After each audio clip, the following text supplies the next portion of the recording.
बिस्मिल्लाहिर्रहमानिर्रहीम। अस्सलाम वालेकुम नाज़रीन, आप देख रहे हैं द लास्ट स्टार। मैं हूँ यासिर रशीद और मेरे साथ हैं सीनियर सहाफ़ी राना मोहम्मद अजीम साहब। नाज़रीन, आने वाले दिनों में बजट आने वाला है और बजट के हवाले से हुकूमती कयास आराइयाँ ये हैं कि बजट आवाम के मफाद में होगा। इसमें कारोबारी तबके को कुछ रिलीफ मिल सके या ना मिल सके, लेकिन जो जॉब होल्डर्स हैं उनको रिलीफ ज़रूर मिल सकेगा। इस वक्त फवाद चौधरी साहब का मौक़िफ़ ये है कि अगर महंगाई बढ़ी है तो कुव्वत ख़रीद भी बढ़ी है। हम इस पर भी बात करेंगे कि कुव्वत ख़रीद किस तरीके से बढ़ी है, और आलमी मईशत में अगर हम जायज़ा लें तो पाकिस्तान ने किस हद तक रिकवरी की कोरोना वायरस के हवाले से, उस पर भी गुफ्तगू करेंगे। और अपोजिशन लीडर शहबाज शरीफ जो इस वक्त मुतहर्रिक हैं, शाहिद खाकान अब्बासी तो ये कहते हैं कि वो सदर है पाकिस्तान मुस्लिम लीग नून के, फैसला उन्हीं का होगा, लेकिन हतमी फैसला नवाज शरीफ साहब का होगा। तो ये जो हतमी फैसला है, अगर वो सदर का नहीं हो सकता तो दूसरे किसी शख्स का होगा, तो उस पर क्या इतराज नहीं उठेंगे? वो बयानिए में फर्क नहीं आएगा, वो धड़ेबंदी नहीं हो सकती, उस पर सवाल नहीं उठाए जा सकते। इस पर भी बात करेंगे। राना साहब की तरफ रुजू करते हैं। राना साहब, ये बात तो ये, हुकूमत बजट में ऐसे कौन से इकदाम उठाएगी, कौन सा रिलीफ देगी कि जो इस वक्त अपोजिशन पहले से मोहतात है, पहले से तैयारी कर रही है, वो तैयारी धरी की धरी रह जाए और अवाम के भी मफाद में बजट आ जाए? बिस्मिल्लाहिर्रहमानिर्रहीम। अस्सलातु वस्सलामु अलैका या सय्यदी या रसूलल्लाह, अस्सलातु वस्सलामु अलैका या सय्यदी या हबीबल्लाह। देखें यासर, हुकूमत ने पूरी प्लानिंग कर रखी है और ये प्लानिंग गुज़श्ता 1 साल से जारी थी। और 1 साल से जो हम देख रहे थे कि हुकूमत कोई बड़ा काम नहीं कर रही, कोई ऐसा इक़दाम नहीं कर रही कि जिससे अपोजिशन जो है वो डर जाए, या कोई ऐसा मामला कि जिससे हुकूमत को फ़ायदा पहुँचे। ये तैयारी सिर्फ बजट के हवाले से हो रही थी, और तैयारी इस तरह हो रही थी कि हुकूमत ये खेलना चाहती थी कि ये बजट ऐसा बजट हो कि उसके बाद अब ख़ुद चाहें कि हम इंतहाबी अमल में जाना चाहते हैं, इंतहाबात की तरफ जाना चाहते हैं, तो अपोजिशन उससे भागे। तो मेरी इत्तला के मुताबिक हुकूमत ने 6 ऐसे प्लान बना रखे हैं इस बजट में कि जिसके बाद हुकूमत अगर इलेक्शन में जाती भी है तो हुकूमत की पहली वाली पोजीशन नहीं होगी, बल्कि हुकूमत बेहतर पोजीशन में। सरकारी मुलाजमीन राज़ी होंगे, ट्रेडर्स राज़ी होंगे, आम शहरी को बेहतरीन रिलीफ मिलेगा।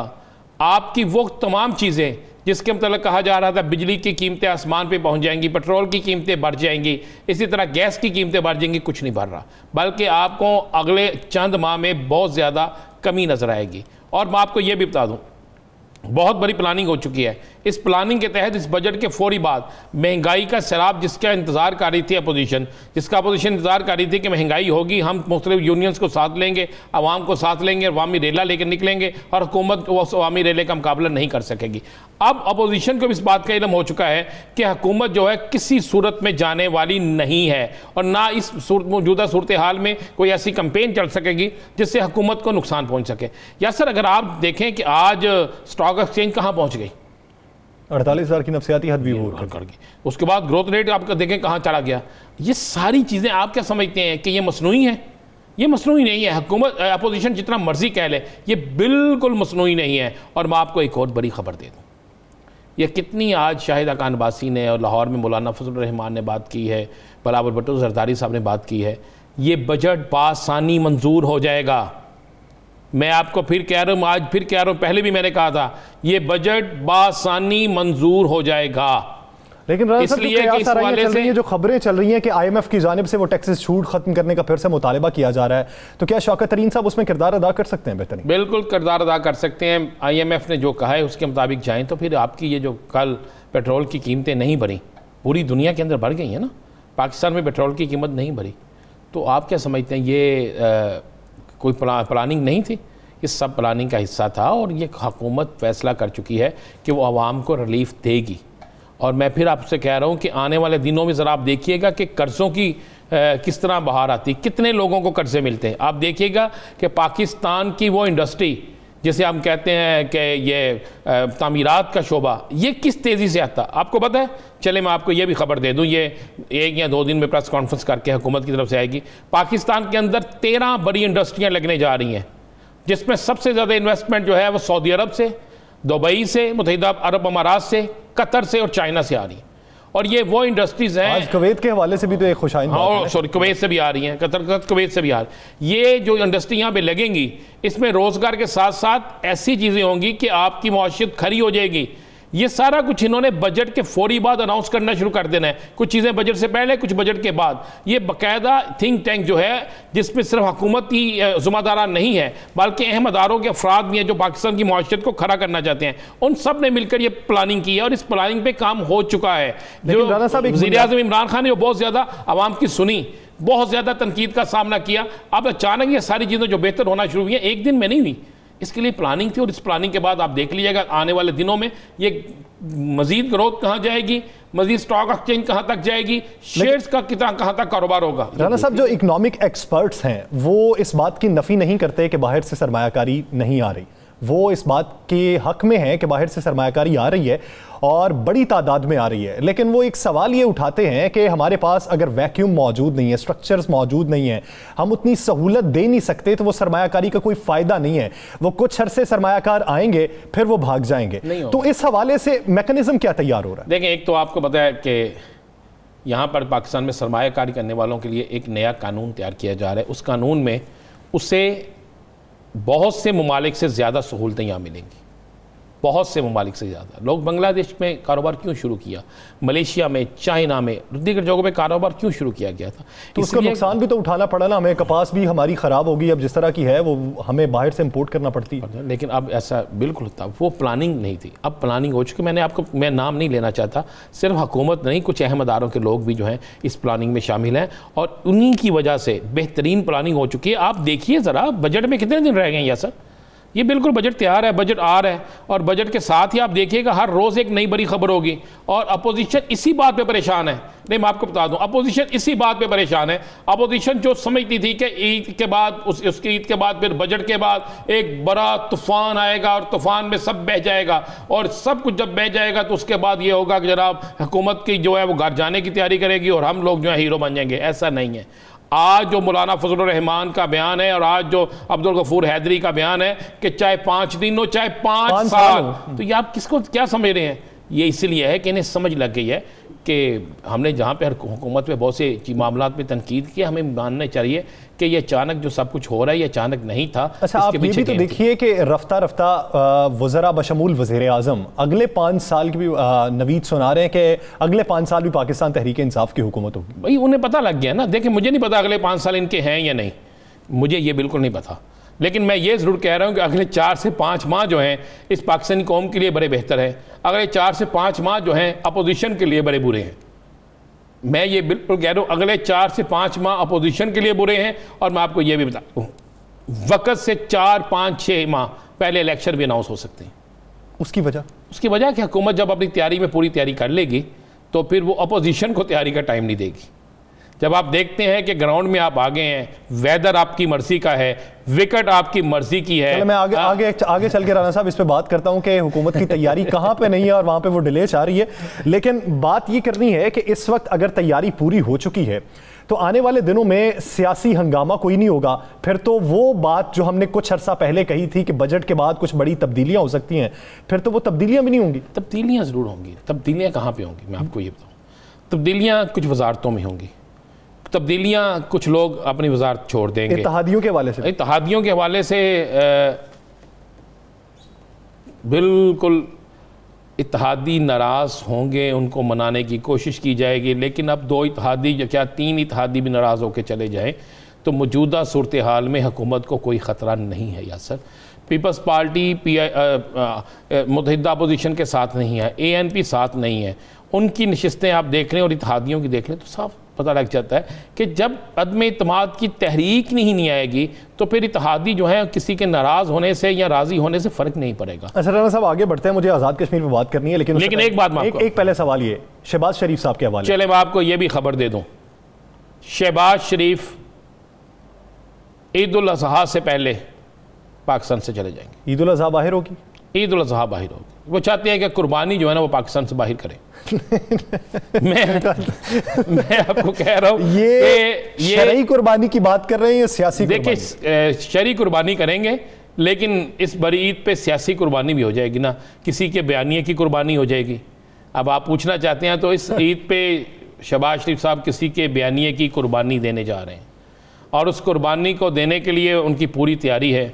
मेरे पास इतला ये है कि शहबाज शरीफ साहब जो है वो ईद उल अज़हा से पहले, बकरा ईद से पहले, ईद कुर्बान जो है, इससे पहले पाकिस्तान से चले जाएंगे और बाहर जाकर फिर किसी सियासी बयानिए की कुर्बानी भी होगी और शरी कुर्बानी भी होगी। वापसी जल्दी होगी? वापसी जल्दी हो जाएगी, सही, वापसी जल्दी हो जाएगी, ये ज़हन में रखिएगा।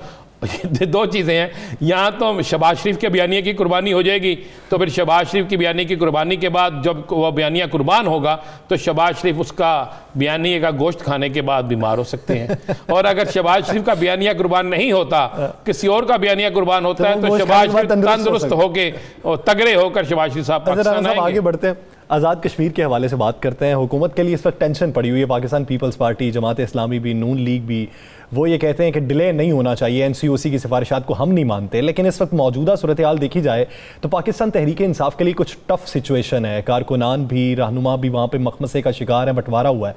तो ऐसी सूरत हाल में अगर इलेक्शन हो जाते हैं और मामूल के शेड्यूल के मुताबिक होते हैं, जो आईन और कानून के मुताबिक हैं, तो उसमें पाकिस्तान तहरीक इंसाफ को कितना मुश्किल होगा, और अगर डिले हो जाता है तो फिर कितनी आसान? देखिए, डिले हो जाएगा तो तहरीक इंसाफ को सहूलत मिल जाएगी, नाराज साथियों को मना सकेंगे, मैं बिल्कुल आपको क्लियर कह दूँ। और अगर ये इलेक्शन फौरी होते हैं तो आज क्या हुआ है, मैं चाहूँगा वो एक फुटेज दिखाएं। ये फुटेज है अभी, वो फुटेज जिसमें लड़ाई झगड़ा हो रहा है। ये लड़ाई झगड़ा कोई किसी गली मोहल्ले में नहीं, ये झगड़ा जो है, ये सामने जो शख्स बैठा है, ये तहरीक इंसाफ का मर्कज़ी सेक्रेटरी जनरल हैं, जिनके साथ तलख कलामी, गाली गलोच, ये सारा कुछ चल रहा है। और ये तहरीक इंसाफ के मर्कज़ी सेक्रेटरी 8 में हुआ है, आज हुआ है। ये जो फुटेज आप देख रहे हैं, ये आज हुआ है इस्लामाबाद में। और ये वो लोग हैं जिन्होंने टिकटों के मामले पे शोर डाला है। ये टिकटों के, आज़ाद कश्मीर में टिकटों के मामले पे जो फड्डा चल रहा था, ये उस पे सारा शोर। अच्छा राना साहब, आप अमूमन देखें बड़ी जमातों के अंदर टिकट्स की तकसीम के हवाले से जो बातें होती हैं ना, वो बड़ी जल्दी दब जाती हैं। लेकिन ये PTI के अंदर टिकट जारी होने, वापस लेने, नए बंदे आने, उसके जीतने और हारने के बाद भी एक साल तक टिकट्स के मामले पे फिर भी बात जारी रहती है। इसकी वजह क्या है? उसकी वजह यह है कि देखें, एक बात तो माने कि कोई एक सियासी जमात तो ऐसी है जिसके अंदर जमहूरी तौर पर अपनी बात करने का हक है, जहाँ पर क़यादत के पास पहुंचकर एहतजाज करने का हक है, जहाँ पे क़यादत को जाकर ये बताने का हक हासिल है कि जनाब आपने गलत टिकट दी है, जहाँ पे जाकर शोर मचाने का हक है। नहीं तो माजी में आपको नहीं पता कि बादशाह सलामत जिसकी टिकट अनाउंस कर देते थे, उसके खिलाफ बोलने वाला पार्टी में नहीं रहता था, उसको जुर्रत नहीं होती थी कि बादशाह सलामत के पास पहुँच सके। बादशाह सलामत कौन है ये आपको भी पता, मुझे भी पता है, आपको नहीं पता। उस वक्त में बरादरियों को टिकट दिए जाते थे, तो अब भी दिए जाते हैं, अभी बेशतर जगहों पे दिए जाते हैं। तो ये मामला, लेकिन ये तहरीक इंसाफ के लिए बड़ा मुश्किल इलेक्शन है आज़ाद कश्मीर का। अगर टिकटों के मामले पे इसी तरह फटेबाजी चलती रही, इसी तरह सारा क्लैश होता रहा, तो आप जेहन में रखिएगा कि आने वाले दिनों में तहरीक इंसाफ जो है आज़ाद कश्मीर में बड़ा टफ टाइम इन्हें मिलेगा। बेशक हुकूमत की फेवर इनके साथ होगी, बेशक ये एज होता है कि जिसकी हुकूमत है वही इलेक्शन जीतता है, लेकिन ये मुमकिन इसलिए इस दफ़ा मुश्किल हो जाएगा। मीडिया है, इलेक्ट्रॉनिक मीडिया है, उसके बाद सोशल मीडिया है, अब चेक एंड बैलेंस है। अगर आज एक जमात के कारकुन जो हैं अपने सेक्रेटरी जनरल के साथ जाके लड़ते हैं, ये आप फुटेज देख ही रहे हैं। इस फुटेज में अगर हम आवाज़ें सुनाएं तो जो गालियां निकल रही हैं, जिस तरह की गुफ्तगू हो रही है, तो वो किसी चैनल पे ब्रेक पे जाना है। लेकिन उससे पहले आप क्या समझते हैं, इत्तलात क्या है, क्या कोई नेगोशिएशन चल रही है टिकट्स के मामले पर? मेरी इत्तला है कि अगले चंद दिनों में शाह महमूद कुरैशी, असद जो हैं, उसके असद साहब हैं, और चंद एक जो वज़ीर होंगे उन पर मुश्तमिल को कमेटी बन सकती है। असद उमर, शाह महमूद कुरैशी और दीगर वज़रा, इन पे मुश्तमिल को कमेटी बन सकती है। मेरी इत्तला ये है। और एक सवाल ये, क्या वक्त पे हो सकते हैं इलेक्शन या डिले होंगे? इलेक्शन वक्त पे होंगे, वक्त पे होंगे, इलेक्शन वक्त पे होंगे, क्योंकि मैं नहीं समझता कि हुकूमत अपोजिशन जो है उन जमातों की मुखालफत या उनके लिए कोई नया इशू खड़ा करने दे। हुकूमत नहीं चाहेगी कि ऐसा कोई नया इशू सामने आए कि जिससे दीगर सियासी जमातें जो हैं उसको इस इशू को बनाएं और बनाकर पाकिस्तान के अंदर एक नया तमाशा शुरू हो जाए और एक कैंपेन किसी और तरफ चले। इलेक्शन वक्त पे होंगे। पाकिस्तान तहरीक इंसाफ को इस वक्त जो मौजूदा सूरत हाल से निमटना होगा और बेहतर तरीके से निमट के ही इलेक्शन का इनेकाद करवाना होगा। नाजरीन, दीगर इशूज़ पर बात करेंगे एक शॉर्ट ब्रेक के बाद। Stay with us.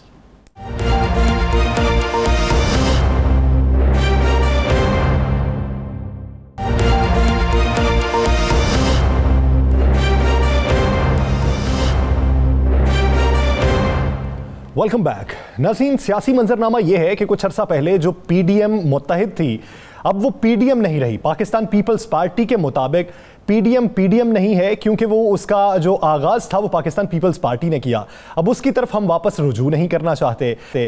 तो हुकूमत ये कहती है कि पीडीएम की टाइम फिश हो चुकी है। तो अब ऐसी सूरत हाल में हुकूमत तो विक्ट्री स्टैंड पर खड़ी दिखाई देती है जो एक मंजरनामा है, लेकिन हकाइक क्या है? अगर ऑपोजिशन मुत्तहिद है तो वो हुकूमत को टफ टाइम कैसे देगी? अगर हुकूमत विक्ट्री स्टैंड पर मौजूद है तो वो ऑपोजिशन के बयानियों को किल किस तरीके से करेगी?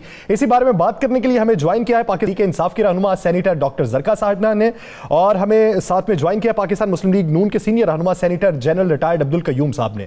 बहुत शुक्रिया आप दोनों का इस हवाले से वक्त देने के लिए। जनरल साहब, सबसे पहले आपकी जानिब आऊंगा। इस वक्त जो हुकूमती इकदामात हैं, और आज वजीर आजम इमरान खान साहब का कोयटा के दौरे के मौके पर जो कहना था कि अपोजिशन तो परेशान दिखाई देती है, हमें तो तारीखें देती है, अपोजिशन को तो खुद कोई नहीं पता कि ये कब हुकूमत गिराएगी, हम तो अगले 5 साल भी आएंगे और ढंके की चोट पे आएंगे। तो आप क्या समझते हैं कि एक तरफ हुकूमती इकदामात, दूसरी तरफ बटी हुई अपोजिशन, हुकूमत को कैसे टफ टाइम देगी अपोजिशन? देखें, अपोजिशन बटी हुई सवाल ही नहीं पैदा होता, और अलायंस को ज़रूरी नहीं होता कि उसके अलायंस के अंदर 11 पार्टियों या 10 हों या 7 हों। डेमोक्रेटिक अलायंस एक एफर्ट जारी है। आप देखें कि बिलावल भुट्टो अगर ये समझते हैं कि पीपल पार्टी अभी ज्वाइन नहीं कर रही, तो इवन देन वो अपोजिशन में है और वो हुकूमत के ऊपर एतराज़ात कर रहे हैं। तो इसलिए ये कहना कि अभी बट गई है तो इसका असर नहीं है। पॉइंट ये है कि हम तो दुआ करते हैं कि जो मौजूदा हुकूमत है ये डिलीवर करे और पाकिस्तान को आगे लेके जाए, और इसके बाद भी जो हुकूमतें आएँ वो अपना टेन्योर पूरा करें। लेकिन चूंकि इस हुकूमत के दौर में बहुत कुछ हुआ जो आपने देखा, मेरे ख्याल में 3-4 जंगों में इतना मुआशी नुकसानात नहीं हुआ, इतनी बेरोजगारी नहीं हुई, इतना ज़्यादा अनएम्प्लॉयमेंट और प्लस बिलो पॉवर्टी लाइन नहीं लोग गए, तो उनके ऊपर ज़िंदगी तंग हो गई है। फिर लोगों की सैलरीज में इजाफा नहीं हुआ, पेंशनों में इजाफा नहीं हुआ, आपकी इकानमी का साइज ओवरऑल सुकड़ गया, आपकी पर कैपिटा इनकम इफेक्ट हो गई।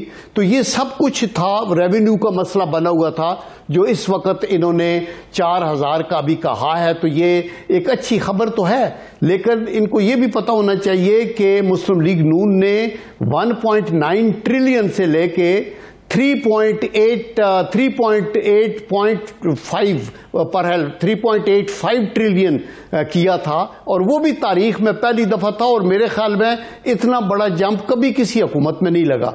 तो अभी ये और भी बेहतर, अभी तो इस हुकूमत ने जो डैमेज किया उसको रिकवर होना शुरू हुआ है, कुछ हद तक रिपेयर हुआ। जो आपको 5.8 जीडीपी मिली वो गिर पे माइनस पे गई और अभी ऊपर आ रही है, तो ये खुशाइंद है, हर पाकिस्तानी के लिए खुशाइंद है। स्टॉक एक्सचेंज की पोजीशन कुछ बेटर हुई है, वो है, लेकिन ना अनएम्प्लॉयमेंट खत्म हुई है, ना महंगाई खत्म हुई है। जो आम आदमी का एक मसला है वो वहां जूं का तू है। तो जब तक के ग्रास रूट लेवल के ऊपर लोगों के हालात जिंदगी बेटर नहीं होते, उस वक्त तक जो है वो लोग मुतमईन नहीं होंगे। हुकूमत आपने कहा कि हुकूमत ने कुछ नहीं किया, कुछ बेहतरी आ रही है, बेहतरी आनी चाहिए। डॉक्टर सरकार साहब, आज वज़ीर आज़म ने बड़ा दावा किया है कि अगले 5 साल भी उनके होंगे, जो मर्जी हो जाए। किस बुनियाद पे अगले 5 साल होंगे? जिस तरह सेनेटर साहब कह रहे हैं कि अवाम को कुछ नहीं दिया, महंगाई है, बाकी हम भी ये जानना चाहते हैं कि अवाम को आपने क्या दिया है, क्यों, किस बुनियाद पे आप अगले 5 साल के दावा कर रहे हैं? बिस्मिल्लाहिर्रहमानिर्रहीम। बात यह है जी कि जनरल साहब की बातें सुन के तो मुझे लग रहा था जनरल साहब भूल गए हैं कि दुनिया में इस वक्त क्या हो रहा है। दुनिया कोरोना और कोविड-19 की जद में है, और सारे वेस्टर्न ममालिक और दूसरे ममालिक जो हैं उनकी नेगेटिव में चली गई है। इकोनॉमीज लोगों की गिर गई हैं, खत्म हो गए हैं फाइनेंशियल सिस्टम्स।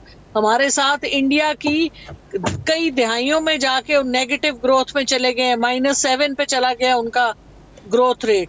तो दुनिया अपने घुटने नीचे टेक चुकी है। तो ये भूल गए कि कोविड के जमाने में पाकिस्तान ने जो जबरदस्त जिस तरह से अपनी आवाम को मैनेज किया है, जिस तरह से यहाँ पाकिस्तान में 4% ग्रोथ हुई है, जिस तरह से एहसास प्रोग्राम के बीच में 12.5 मिलियन फैमिलीज को 1200 मिलियन रुपए दिए गए, जिस तरह से यहाँ पर लोगों को रिलीफ दिया गया, खा वो लंगर खाना हो, खा वो शेल्टर होम्स हो, जिस तरह से यहाँ पे लोगों को घर दिए गए। पहली दफा कई हम रोटी कपड़ा और मकान की नारे हम सुनते थे, लेकिन मकान देने वाली ये हुकूमत, सेहत देने वाली, हेल्थ कार्ड देने वाली ये हुकूमत इस मुल्क का लॉन्ग टर्म लैंडस्केप चेंज कर दिया। आप देखें एनवायरनमेंट जिसको कोई नहीं पूछता था, और Pakistan is one of the 4th most affected countries. Doctor साहबा कथा कलामी के लिए माजरत इस बात की तायीद करते हैं कि इस वक्त जो पूरी दुनिया जिसका शिकार हुई पड़ी है, हमारे हमसाया मुल्क की 7% जो मईशत है वो सुकड़ गई है, इस बात का हम एतराफ करते हैं। लेकिन हमारे वजीर हमें बताएं कि जिस तरह महंगाई बढ़ी हुई है उसके साथ साथ कुव्वत खरीद भी बढ़ी। अब जो रोजाना की बुनियाद पर सैलरी पेशा अफराद हैं उनकी कुव्वत खरीद किस तरीके से बढ़ी? मालिकान ने तो पैसे नहीं दिए, वो कहां से बढ़ गई? वो हमें समझ नहीं आती मंतिक के कुव्वत खरीद किस तरीके से बढ़ रही है। किसी ने नहीं कहा कि ये हो रहा है। देखिए बात फवाद चौधरी साहब ने पूरी दुनिया में सप्लाई चेन, यासिर साहब या तो आप मुझे बोलने देंगे या आप बोलेंगे। बोलिए। आपने जनरल साहब को एक दफा इंटरप्ट नहीं किया, मेरी बारी में आप मुझे बार बार इंटरप्ट करेंगे। आइए। हाँ जी, बात ये है कि पूरी दुनिया में जो कोविड की वजह से सप्लाई चेन डिसरप्ट हुई, पूरी दुनिया में इफेक्ट हुई हैं कीमतें। और आप इंटरनेशनल प्राइसेस के साथ देखें, ऑयल की कीमत इंटरनेशनली 3 गुना हो गई है। आप गैस की कीमत देखें, आप आटा, चीनी, खाने के तेल, अशाए खुर्दोनोश की कीमत देखें किधर बढ़ गई है, आसमान पे पहुंच गई है। और पाकिस्तान उसके कंपैरिजन में रीजन में इस वक्त भी चीपेस्ट है। दूसरी बात यह कि पाकिस्तान एक एग्रीकल्चरल मुल्क है, ये आप ना भूलें। और 65% हमारी पॉपुलेशन जो है वो रूरल एरियाज में रहती है, और उनका जो खाने की चीज है गंदम वो खुद उगाते हैं। तो और इस दफा जिस तरह से 1100 अरब की दी गई है सब्सिडी किसान को, कभी इस तरह नहीं किसान को खुशहाल किया गया। 64% आपकी ट्रैक्टर की सेल बढ़ी है। जिस तरह से आपके बम्पर क्रॉप हुए, आफ्टर ऑल पिछले 2.5 साल में कुछ हुआ ही है तो बम्पर क्रॉप्स आए हैं ना। तो जिस तरह से हुकूमत ने वो मराहत दी है जो पहले किसी ने पाकिस्तान में सोची भी नहीं थी। IT sector. डॉक्टर साहब आपकी तरफ दोबारा आते हैं, जरा जनरल साहब से बात करें। जनरल साहब, आपने कहा कि अपोजिशन बटी नहीं है, हुकूमत के खिलाफ अपोजिशन खड़ी है, और बिलावल साहब बेशक अलहदा हैं लेकिन वो एंटी गवर्नमेंट बात कर रहे हैं। लेकिन आप किस बुनियाद पे समझते हैं कि अपोजिशन इकट्ठी है? देखें, बिलावल भुट्टो जरदारी जो है वो वाजे कहते हैं, पीपल्स पार्टी वाजे कहती है कि मुस्लिम लीग नून और मौलाना फजलुर रहमान किसी और बयानिए पे आए थे और हुकूमत को वो बचाने आए हैं, हुकूमत को गिराने नहीं आए। तो फिर अपोजिशन किस तरह इकट्ठी है? बयानिया दोनों का लहदा रहता है, तनकीद तो हर दौर में होती रही है और अपोजिशन का काम ही तनकीद करना है, तो फिर किस तरीके से अपोजिशन इकट्ठी होगी? देखें, अपोजिशन इकट्ठी है, पार्लियामेंट के अंदर लीडर ऑफ द अपोजिशन ने सबको इकट्ठा किया, उसमें बशमूल पीपीपी सारी जमातें इकट्ठी थी, सबका एक ही नुक्ता नज़र है और उसके ऊपर चलते रहेंगे। बाकी तो चूंकि एक मिसअंडरस्टैंडिंग आपस में हुई है पीपल पार्टी की और पीडीएम के लेवल के ऊपर, और वो भी ठीक है, अगर तो वो पैचअप हो जाए तो बहुत अच्छा है। अदरवाइज आपके अंदर पार्लियामेंट के अंदर अपोजिशन और उसकी एक स्ट्रैटेजी होगी बजट के ऊपर भी। और दूसरा मैं ये कहना चाहता हूं कि डॉक्टर साहब बड़ा अच्छी बात है, ये कह रही हैं कि इम्प्रूवमेंट हुई है तो अल्लाह ताला करे और इम्प्रूवमेंट हो, लेकिन ये कोविड का बहाना जो है ये तो जायज़ नहीं है। बिकॉज इन्होंने 2018 में हुकूमत संभाली है और 2019 का आप चेक कर लें कि जीडीपी किधर थी और 2020 की, ये कोविड तो साल 1.5 साल पहले का मसला शुरू हुआ। उससे पहले 5.8 से ठीक है, ये देख लिया जाए जैसे कि नवाज शरीफ साहब के बारे में ये कहा जाता है कि मियां साहब 90 की दहाई में जरा और तरह के थे, अब जरा और तरह के हैं। तो अगर हम ये देख लें कि पाकिस्तान तहरीक इंसाफ अपने इब्तदाई मराहिल में कुछ और तरह की थी, सीख रही थी, लेकिन अब सीख चुकी है और इतना सीख चुकी है कि यूरोपियन कंट्रीज जिस वबा से नहीं निकल सके ये हुकूमत निकल रही है, तो ये भी तो एक पॉजिटिव चेंज है ना। देखें, बात यह है कि अल्लाह का करम है, मैं कहता हूँ खुदा ने हमें बचाया इस कोविड से। जो अटैक यूरोप में हुआ या इंडिया में हुआ वो पाकिस्तान में नहीं हुआ। But after having said that मैं कहता हूँ कि ऑफ कोर्स हुकूमत ने अपनी एफर्ट की और उसके अंदर आर्म फोर्सेस का एक बड़ा रोल था, जो सेंटर बनाया हुआ था वो करते रहे। लेकिन बेसिकली ये अल्लाह का करम है कि इसको, ये अमेरिका जैसा कंट्री अगर डिफेंड नहीं कर सकता तो पाकिस्तान अपनी जोर के ऊपर हुकूमत इसको डिफेंड नहीं कर सकती थी। तो मैं ये कहना चाहता हूं कि ये जो कहते हैं, इमरान खान साहब ने भी कहा कि 2-3 साल का, देखें उन 2-3 सालों के अंदर ही तो हमने इतने ज्यादा डैमेज कर दिए। ये जो कर्जा ही आपका बढ़ के 45,000 अरब तक चला गया है, इनको उतारने का और आपकी आउटकम कोई नहीं है। जनरल साहब, मैं माजरत है जनरल साहब, क्योंकि आप बड़े सीनियर सियासतदान है और बड़ी गहरी नजर है, ये जो कर्जा हमारा इतना बढ़ गया है, वो जो कर्जा बढ़ा है वो किसका कर्जा उतारने के लिए कर्जा लिया गया था और कितना कर्जा, किसका कर्जा उतारा गया, ये भी जरा बता दें ताकि असल हकीकत सामने आ जाए। देखिए हर हुकूमत जो आई है ना, ये आपको पता है ना कि परवेज मुशर्रफ साहब के टाइम में 6,000 था अरब, उसके बाद वो पीपल पार्टी आई तो उन्होंने, और परवेज मुशर्रफ साहब ने अपने टाइम पे क्या किया था, ये जो पेरिस क्लब है उसके भी चूंकि उन्होंने पाकिस्तान को पिच करना था अफगानिस्तान में इनके साथ तालिबान से लड़ने के लिए, तो सब कुछ हमारे सारे कर्जे रीशेड्यूल हो गए थे उस वक्त। पीपीपी की गवर्नमेंट जब आई तो उन्होंने उन कर्जों की किस्तें भी दी, उसका इंटरेस्ट भी दिया। जब पीपीपी चली गई तो पीपीपी के टाइम के जो कर्जे थे उनका इंटरेस्ट भी हमने पे किया और कर्जे लिए जिनके लिए आप अंधेरों में डूबे हुए थे। एक नाइटमेयर थी कि ये मुल्क तो कैसे निकलेगा। ये फिर हम ये क्यों नहीं कहते, जनरल साहब यही हम जानना चाहते हैं, फिर ये क्यों नहीं कहते कि जो नून लीग ने कर्जे लिए थे अंधेरों से निकालने के लिए, उसकी किस्तें तरीके इंसाफ अदा कर रही है, ये हुकूमत अदा कर रही है, तो फिर हम सारा ब्लेम इसको क्यों देते हैं? देखिए नहीं, हम ये नहीं कहते, हम ये कहते हैं एक तो हर हुकूमत ने कर्जे दिए हैं, तारीख इंसाफ को भी जो कर्जे पहले लिए हुए हैं उसके ऊपर इंटरेस्ट मनी देनी होगी। आज तारीख इंसाफ ने जो कर्जे लिए हैं इस पे आने वाली हुकूमत ने इंटरेस्ट देना होगा। अल्लाह करे जैसा। मैं जनरल साहब वापस आता हूं आपकी तरफ। डॉक्टर साहब जो पॉइंट उठाए जनरल साहब ने, तो उस पर रिबटल दीजिएगा, और दूसरा ये कि आने वाले दिनों में जब इस वबा के दौरान आप मईशत में बेहतरी की जानिब गामजन हैं और 100 इंडेक्स में बेबहा इजाफा हो रहा है, तो बजट में रिलीफ क्या होगा आवाम के लिए? जी बहुत शुक्रिया। पहली बात तो ये कि मैं लोन्स के बारे में आपको 2-3 फैक्ट्स बताना चाहूंगी। IMF से जितने आज तक लोन लिए हैं हमारे मुल्क ने, उसमें तकरीबन 45% PPP ने लिए, कोई 37% नून लीग ने लिए और हमारी हुकूमत ने 18% लिए, टोटल जो लोन्स लिए गए। और पहले साल जब हम आए थे तो हमने कोई 10.5 अरब का लिया था लोन। अच्छा, वैसे आप 18% तस्लीम कर रही हैं, वजीर आजम साहब ने कहा बकिया तमाम जमातों ने या तमाम हुकूमतों ने 18% लिए। नहीं। और तीसरी बात ये कि इस साल 3.5 अरब जो एस्टिमेट बताया जा रहा है वो ये कि 3.5 अरब, और मेरा ख्याल है कि ये अगर हालात इंशाल्लाह अच्छे रहे तो ये हुकूमत ये खत्म करेगी लोन का system.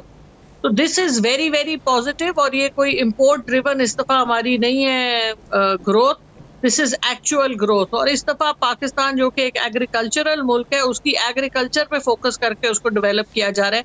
This is one of the thing, यानी जिस तरह की यूनिवर्सिटीज बन रही हैं, टेक्नोलॉजी के ऊपर फोकस हो रहा है, IT इंडस्ट्री आपकी इन 2.5 डबल हो गई है आपकी एक्सपोर्ट, और आपकी एक्सपोर्ट इन पिछले 10 महीनों में मैक्सिमम रिकॉर्ड हुआ है, जिसमें कि सर्विस इंडस्ट्री और गुड्स बेस्ड एक्सपोर्ट्स जो आपकी हैं वो बहुत बड़ी हैं। तो ये बड़े खुश आइन चीज़ें हैं, और ये हुकूमत की एक पॉजिटिव सोच है, एक लॉन्ग टर्म सोच है, और जिससे कि कंस्ट्रक्शन, और आपने देखा है कि कंस्ट्रक्शन सेक्टर में इतना ग्रोथ, 9% कंस्ट्रक्शन सेक्टर में ग्रोथ है। नहीं जी, ये सारा कुछ हो गया। रिलीफ क्या देने जा रहे हैं इस बजट में, रिलीफ क्या देने जा रहे हैं, अवाम ये जानना चाहते हैं इस बजट में आप क्या रिलीफ देने जा रही हैं? की तनख्वाहदार तबके की सैलरीज बढ़ रही हैं जो गवर्नमेंट से रिलेटेड हैं। उसके अलावा इस दफ़ा डेवलपमेंट पे ज़्यादा पैसे लग रहे हैं, बहुत ज़्यादा पैसे खोले जा रहे हैं। फिर जिस तरह के लोन्स गवर्नमेंट दे रही है, कामयाब जवान प्रोग्राम, ये एक बहुत खुश आइन चीज़ है, जो कि जिसमें कि आम ख़वातीन और आम घर पे बैठे हुए नौजवान 10 लाख तक के लोन्स लेके अपने बिजनेस स्टार्ट कर सकते हैं। क्योंकि अब जिस तरह की दुनिया है, इसमें एंटरप्रेन्योरशिप और खुद इन्वेस्टमेंट करके खुद आगे बढ़ने के लिए जिस तरह से हुकूमत प्रमोट भी कर रही है, और जो आगे नजर आ रहा है बैंक्स आपको देखे ना, फोरक्लोजर लॉ को इस गवर्नमेंट ने चेंज किया, और आप जिस तरह मॉर्गेज पे पहले पाकिस्तान में कोई सोच ही नहीं सकता था अपना घर रखना। आपसे जनरल साहब, आपसे एक सवाल है, आखिरी सवाल है, इसका बताइएगा। बड़ा शोर मचा हुआ है, आज शाहिदा खान अब्बासी ने कहा कि मुस्लिम लीग नून के सदर जो हैं वो शहबाज शरीफ हैं, फैसला जो हैं वो फैसला होगा, उनकी बात मानी जाएगी, लेकिन हतमी फैसला मियां मोहम्मद नवाज शरीफ करेंगे। तो अगर वो शहबाज शरीफ सदर हैं और उनके बाद भी किसी ने हतमी फैसला करना है, तो क्या फिर ये सियासी जमातों के अंदर सदर का ओहदा ख़त्म नहीं कर देना चाहिए? कोई ऐसा ओहदा रख देना चाहिए कि हतमी फैसला जो करे सदर भी वो हो? देखें, ये मखसूस हालात हैं जिनके अंदर ये कैसे महसूस हालात हैं? आपके अपोजिशन लीडर वो हैं, आपकी पार्टी के सदर वो हैं, नवाज शरीफ साहब ने अपनी मौजूदगी में उन्हें सदर बनवाया हुआ है, तो फिर ऐसे महसूस हालात क्या है कि कुछ जंग हो गई, अल्लाह ना करे कोई सलाह आ गया? आपने देखिए, आपका टाइम फिर गुजर जाएगा, आप सवाल करते रहेंगे। आपने सवाल किया, मैं समझ गया ना। मैं ये कहता हूं कि मखसूस हालात इस तरह हैं कि जो पार्टी का सदर था, प्राइम मिनिस्टर सिटिंग था, वो with one stroke of pen पहले प्राइम मिनिस्टर से हटा, फिर पार्टी की सदारत से हटा, फिर पाबंद सलासल हुआ, फिर दर बदर हो गया। तो सियासी लोगों को ऐसे आप राइट ऑफ नहीं कर सकते, तो इसलिए आप उनको बिल्कुल अपने तौर पे साइड लाइन तो नहीं कर सकते। लेकिन अभी मुल्क के अंदर सदर जो हैं शहबाज शरीफ हैं, और मैं आपको अश्योर करता हूं कि शहबाज शरीफ साहब सारे लोगों के साथ मुफाहमत करके अपनी पॉलिसीज के मुताबिक, इवन MNAs सेनेटर से वो कंसल्ट कर रहे हैं, सारों से बात होके, और फिर अपने भाई से भी करेंगे, उनको अलग तो नहीं रख सकते, उनसे भी बात करेंगे, बट फैसला वो होगा जो अक्सरियत का फैसला होगा, और जो हमारे नुमाइंदे सारे बैठ के फैसला करेंगे। आगे इन्होंने इलेक्शन लड़ना है 2023 का, और उसके ऊपर होता। शायद खान भाई साहब अपने तौर पर ठीक कहते हैं कि जी उनसे भी बात होगी, लेकिन मैं आपको अश्योर करता हूं कि मुफाहमत के साथ फैसला होगा, और मुस्लिम लीग नून जो पाकिस्तान की सबसे बड़ी जमात है और गवर्नमेंट मजमूई तौर पे अक्सरियत का जो फैसला होगा वही राइज होगा। और ये खुशाइंद बात है, ये भी जमचा हुस्न ही है कि अगर तनकीद की जाती है तो उसके साथ साथ अगर हुकूमती इक़दामात बेहतरी की जानिब गामजन है तो उन्हें खुशाइंद भी कहा जाता है अपोजिशन की जानिब से, और सराहा भी जाता है। बहुत शुक्रिया जनरल रिटायर्ड अब्दुल कय्यूम साहब और डॉक्टर जरका साहिबा इस हवाले से अपना वक्त देने के लिए। नाज़रीन, दीगर इश्यूज़ पर बात करेंगे एक शॉर्ट ब्रेक के बाद। Stay with us.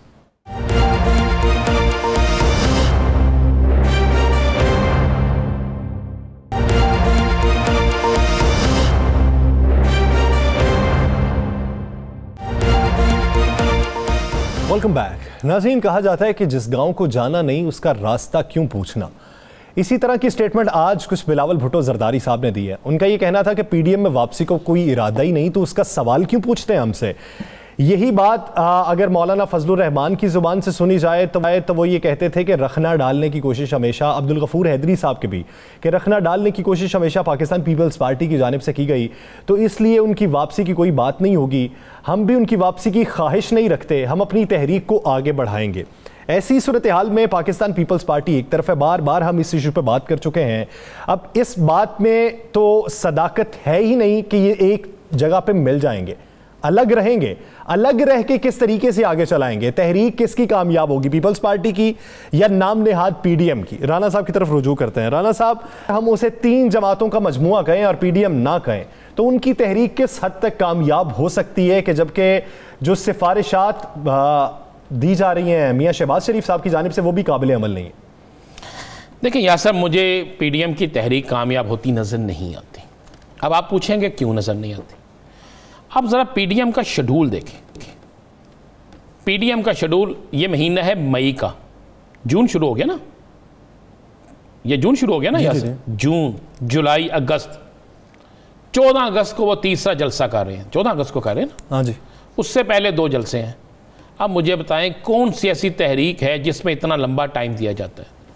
लाहौर शहर, जिसे मुस्लिम लीग नून अपना किला कहती है, लाहौर जिससे तहरीक शुरू की जाती है, लाहौर में जलसा ये नहीं कर रहे। वो पुराने जलसे वाला नतीजा देख के मैं इसलिए आपको उसी तरफ आ रहा हूँ। सवात में ये जलसा कर रहे हैं, सवात के जलसे में, सवात में ये 15 जलसे करते हैं। ना उन जलसों का हुकूमत को कोई नुकसान है, ना अपोजिशन को उसका कोई फ़ायदा है। वो एक चीज़ ज़रूर होगी कि दिन में 1 घंटा 2 घंटे या कुछ टाइम जो है वो TV की स्क्रीन पे ये रहेंगे, जिस तरह शेख रशीद कहता है ना कि लोग करोड़ों का जलसा करके टीवी पे जितना टाइम लगाते हैं, मैं वैसे ही टॉक शो में वन मैन आर्मी ये होंगे। उसके बाद आप आ जाए इनका कराची का जलसा। पीपल्स पार्टी को फिक्र ही कोई नहीं है कराची, वहाँ पे MQM भी जलसे कर रही है, वहाँ पे जो है दूसरी तहरीक जो है उनकी मुस्तफ़ा कमाल की जमात वो भी जलसे कर रही है, PSP भी जलसे कर रही है। वहाँ पे जलसा करके देखें, ये कराची में जलसा करते हैं, तो अगर ये पीपल्स पार्टी के खिलाफ नहीं बोलेंगे तो फिर लोग कहेंगे जलसा करने क्या हैं। अगर ये पीपल्स पार्टी के खिलाफ तकरीर फरमाते हैं, पीपल्स पार्टी को रगड़ा लगाते हैं, तो फिर ये तहरीक इंसाफ की बजाय तोपों का रुख उधर हो जाएगा। जब दो तरफ रुख होता है तो दोनों तरफ होने वाली बमबारी ज़ाया जाती है, उससे फ़ायदा नहीं होता। उसके बाद ये कहते हैं 14 अगस्त को इस्लामाबाद, मैंने आपसे कल भी कहा था 14 अगस्त को नहीं जलसा हो रहा है इस्लामाबाद में।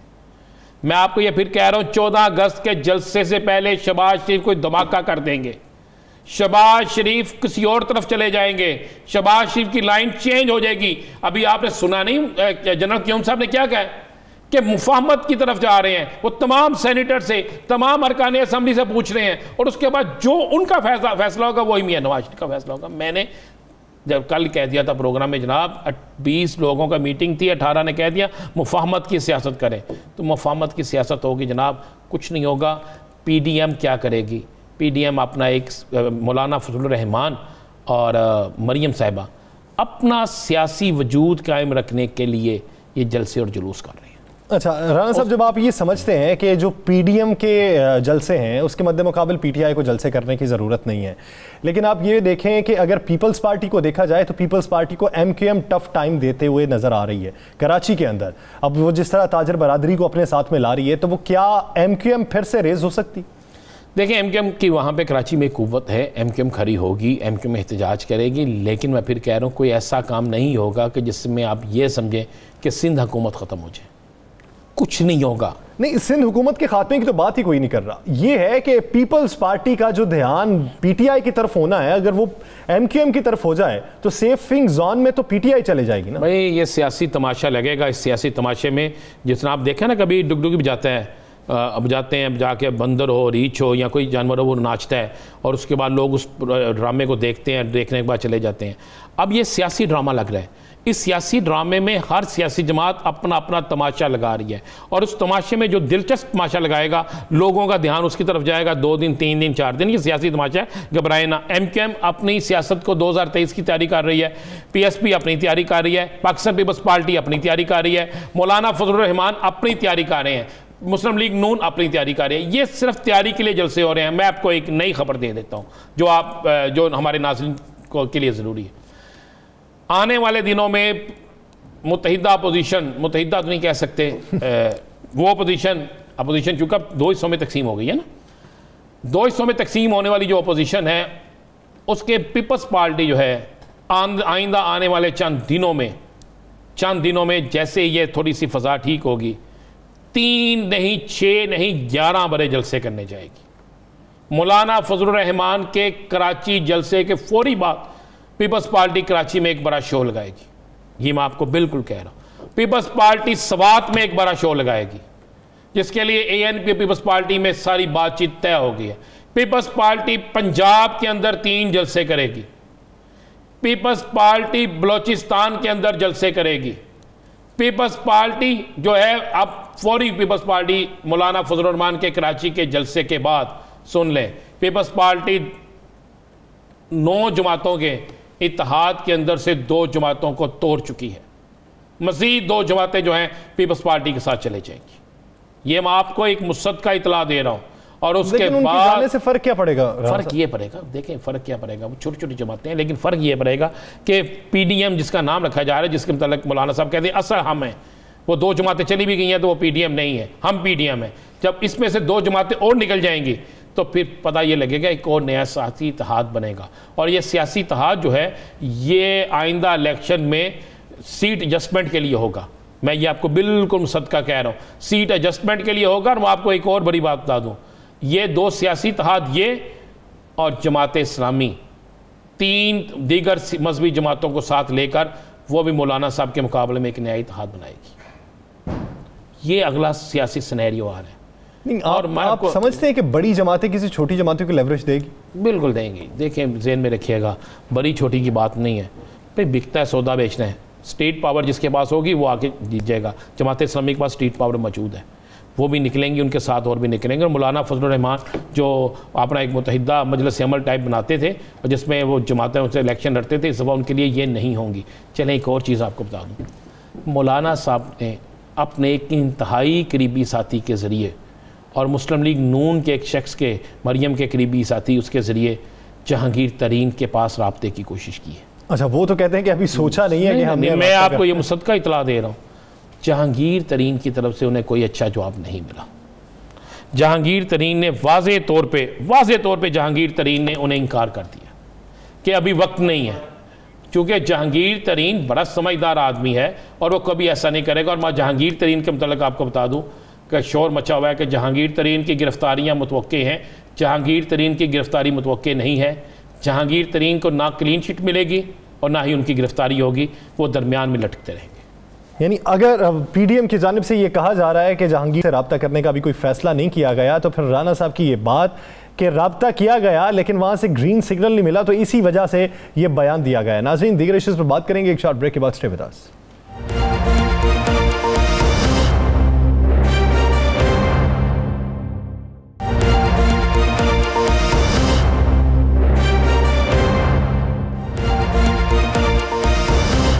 Welcome back. नाज़रीन, गुज़श्ता हफ्ते हमने एक इशू पे बहस की थी कि इस वक्त पाकिस्तान के अंदर मुर्गियों का गोश्त जो खिलाया जा रहा है वो किस तरीके का है। शायद कानों पे जूं तक नहीं रहेंगी इंतज़ामिया के, शायद उनके खिलाफ एक्शन नहीं हो पाया। आज फिर एक वीडियो आपको दिखाते हैं कि इस वक्त जहां पर रेट में भी इजाफा है, जहां पे वो कुव्वते खरीद से भी बाहर है, तो किस तरीके की वो मुर्गी खिलाई जाती है, ये किसको पूछना होगा, किसको इन पे कदगन लगानी होगी, किसको पकड़ना होगा। राना साहब की तरफ बढ़ेंगे। एक ही वीडियो इस दौरान और भी है, उसमें क्या बातचीत की है वो राना साहब ही बताएंगे। राना साहब, ये अभी तक इनकी पकड़ क्यों ना हो सकी, जब मामला हाईलाइट भी होता है फिर भी पकड़ नहीं होती? यही एक बात है। देखें यासर, ये जो दूसरी वीडियो है, ये जो शख्स है ये क्या आवाज़ लगा रहा है? ये आवाज़ लगा रहा है 100 रुपये में ले जाएं, 100 रुपये में ले जाएं, 100 रुपये में ले जाएं। ठंडी मुर्गी। ये बाकायदा मंडी के अंदर नीचे 3 तहें उन मुर्गियों की हैं जो मरी हुई हैं, जिसे ठंडी मुर्गी कह रहे हैं। और ये कोई ऐसा इलाका गैर नहीं है जहां इंतजामिया नहीं पहुंच सकती। ये कोई ऐसी जगह नहीं है जिसपे आम आदमी नहीं पहुंच सकता। ये वीडियो बनी है, तो वीडियो किसी बनाई होगी। ये शख्स एक है जिसको वो कह रहा है ठंडी मुर्गी ले जाए, 100 रुपये किलो। वो कह रहा है ठंडी मुर्गी ले जाए 100 रुपये किलो, यानी 100 रुपये की मुर्दा मुर्गी ले जाए। और वहां से लोग खरीद रहे हैं। क्या करते हैं कि 100 मुर्गी जिंदा, 200 मुर्गी मुर्दा लेकर जाते हैं। फिर हम तो यहाँ पे सियासतदान आपस में सियासी लड़ाई लड़ रहे हैं, यहाँ पर हुक्मरान अपनी कारकर्दगी दिखा रहे हैं, यहाँ पर बैठे मुख्तलिफ महकमों के लोग जिन्होंने इस पे कार्रवाई करनी है वो अपनी कार्रवाई डाल रहे हैं। लेकिन एक दोनों फुटेज में आप देखें कि इसमें 100 रुपए किलो मंडी के अंदर ठंडी मुर्गी बिक रही है। और ये शख्स किस तरह हंसता मुस्कुराता हुआ मजाक उड़ा रहा है, किनका? इस हुकूमत का, अदारों का मजाक उड़ा के कहता है जनाब मैं 8 रुपए किलो वहां से उठाता हूं, 100 रुपए किलो यहां बेचता हूं, और फिर ये शवारमे में इस्तेमाल होती है, फिर ये बारबेक्यू में इस्तेमाल होती है, फिर ये कबाब में इस्तेमाल होती है, फिर ये पिज्जे में इस्तेमाल होती है। और ये बड़ी हंस के कह रहा है, बड़ी, ये किसी खुफिया खाने में नहीं बैठा हुआ। आप गौर करें, एक चौक में खड़ा है, एक सड़क में खड़ा है, दूसरा शख्स मार्केट में मौजूद है, आवाजें लगा रहा है, आवाजें लगाकर बेच रहा है। हम कोरोना का शोर मचाते हैं, हम दूसरी बीमारियों का शोर मचाते हैं। इस मुर्दा मुर्गियों के गोश्त से जो बच्चे बीमार होते होंगे, जो बूढ़े बीमार होते होंगे, जो नौजवान बीमार होते होंगे, उसका जिम्मेदार कौन है? क्या कुछ सियासतदान बोला? क्या किसी रुकने असेंबली में करारदाद पेश की?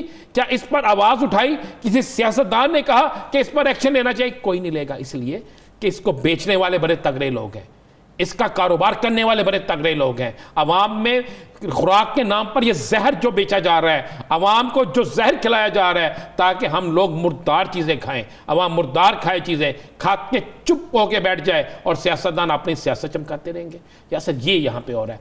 अब ये फुटेज जो हम दिखा रहे हैं जिसमें एक शख्स खुद इकरार कर रहा है, इकरार क्या कर रहा है कि ये पिज़्ज़े के लिए, इकरार कर रहा है शवारमे के लिए, ये बारबेक्यू के लिए इस्तेमाल हो रही है। पहले तो हमने एक फुटेज वो दिखाई थी चंद दिन पहले कि जनाब ये देखिए मरी हुई मुर्गियां बिक रही हैं, बंदा पकड़ा गया बंदा। लेकिन आपको मजे वाली बात बताएं, उस शख्स की जमानत 24 घंटे के अंदर हो गई।